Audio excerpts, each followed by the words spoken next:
Tila nakakasawa na ang walang katapusang mga pangyayari sa West Philippine Sea, partikular na sa Ayungin Shoal. Imbis na humupa ay mas lalo pang lumalala ang tensyon sa nasabing lugar. Sa katunayan, nitong nakaraang araw lang ay muling nagpang-abot ang dalawang puwersa ng China at Pilipinas sa disputed waters. 23 ng Marso, taong kasalukuyan, ay tumulak ang isang civilian vessels ng ating gobyerno kasama ang ilang barko ng Philippine Coast Guard upang magsagawa muli ng resupply mission sa BRP Sierra Madre.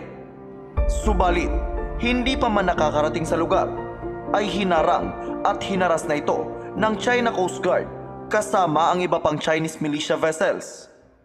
6:00 pa lang ng umaga ay muntik ng banggain ng China Coast Guard ang maliit na bangka ng AFP nang magsagawa ito ng isang dangerous maneuver.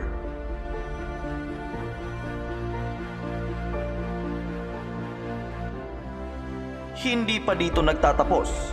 Pasado 8:00 ng umaga ay nangyari na ang kinakatakutan ng marami. Binugahan ang bangka ng AFP ng water cannon ng hindi lang isa kundi dalawang barko ng China.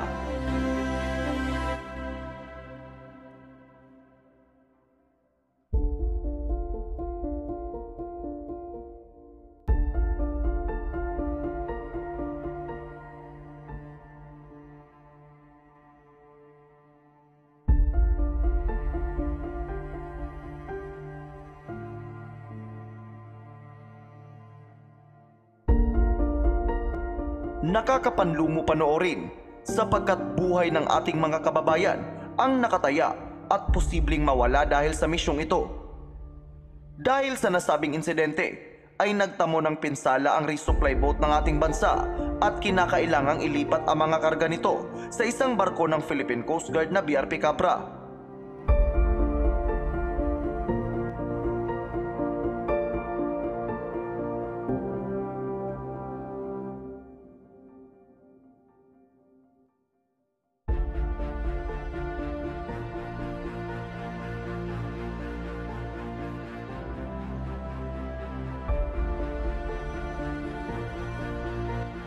Dito na rin ginamit ng Philippine Navy ang kanilang small craft water vessels upang ihatid sa BRP Sierra Madre ang mga mahalagang supply na karga-karga ng resupply boat ng AFP.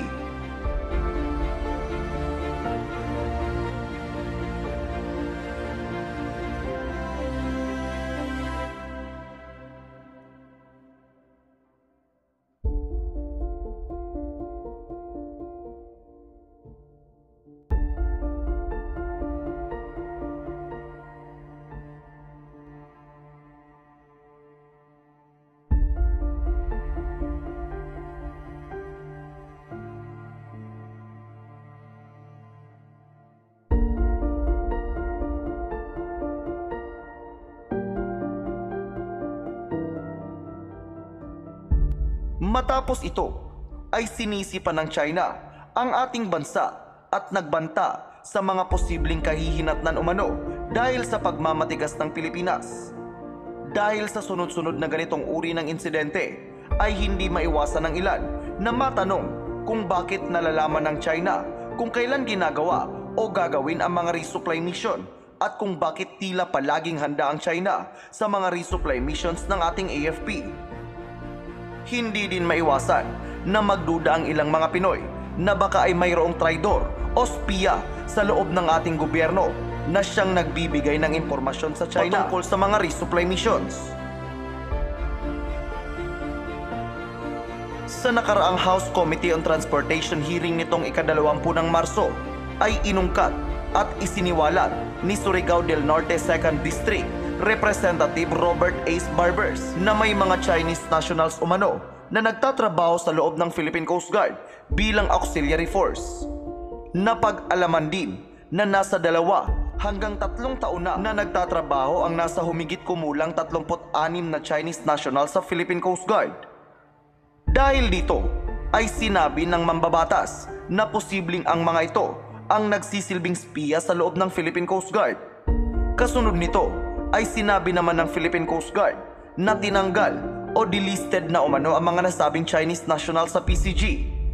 Matapos ito, ay sinabi naman ni Coast Guard spokesperson Rear Admiral Armand Malilo na wala naman umano silang nakitang sapat na ebidensya na nagpapatunay na mga espiya nga ang mga Chinese sa PCG.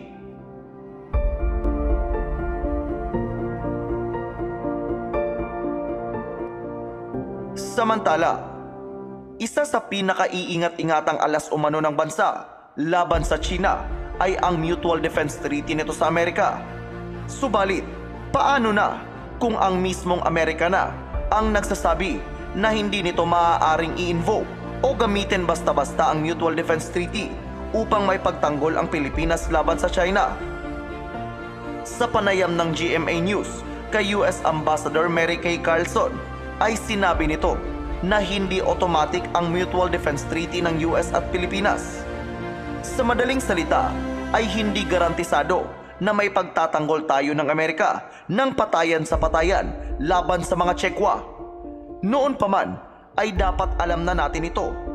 Tulad na lamang ng nangyari sa Ukraine at Russia, na kung saan ay wala ring ibang nagawa ang Amerika kundi ang magbigay lang ng kagamitan at bala sa Ukraine. Patunay lamang ito na totoo nga ang sinabi ni dating Pangulong Rodrigo Roa Duterte na hindi kaya ng Amerika na makipagdigma sa China sa mga panahong ito sapagkat hindi pa nito kayang magwaldas ng napakalaking halaga para sa isang napakalaking digmaan. Kaya't ang tanong ngayon, ano na nga ba dapat ang gawin ng Pilipinas upang maresolba ang issue sa West Philippine Sea? Anong strategiya kaya ang dapat gawin ng bansa upang may pagpatuloy pa rin ang resupply mission nito sa Ayungin Shoal? At kung dapat pa ba nating pagkatiwalaan ng lubos ang Amerika bilang closest ally umano ng ating bansa?